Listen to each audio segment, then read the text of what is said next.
Then I would ask you about a proposal. This is this diversity proposal, or diversity priority, excuse me, that you have proposed to add for all of the department's K-12 and post-secondary competitive grants. This priority would require all applicants to seek to increase schools' racial and socioeconomic diversity.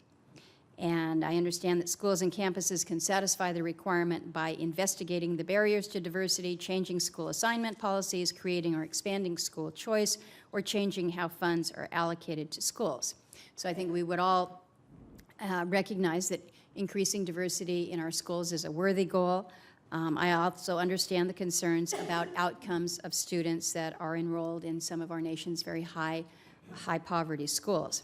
But we've got a different situation in Alaska, and I hope that you recognize it. We have some very, very isolated regions in the state. These are regions that are bigger than most other states.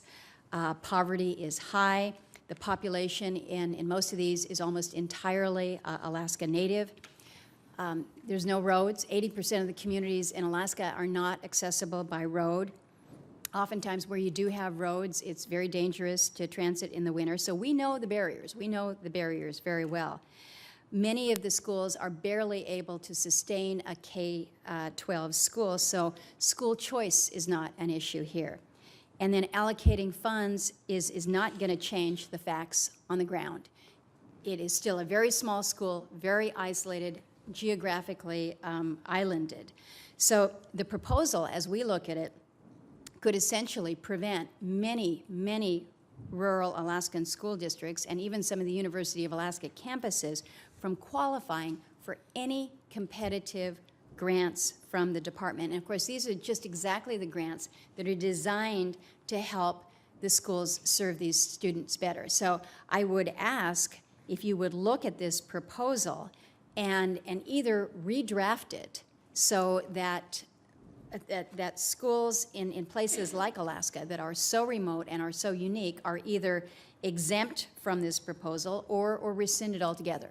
But I think it is an issue where, again, we can't change the facts on the ground. We can't move that village into a place where it's on a road system. What do I do? Yeah, no, that's understood. This priority would be one that would not be automatically applied to all grant programs. The inclusion of the... But then wouldn't we be left out of funding opportunities?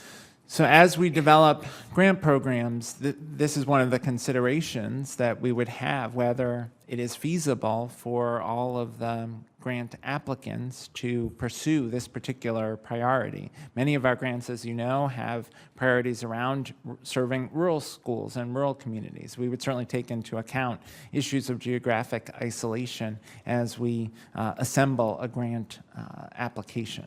Okay, I've raised it to you, and I would ask for your due consideration, either that Alaska be exempt or other states that are similarly situated, or again, redrafting. But if you could look at that, I would appreciate it. Thank you, Mr. Chairman. Thank you.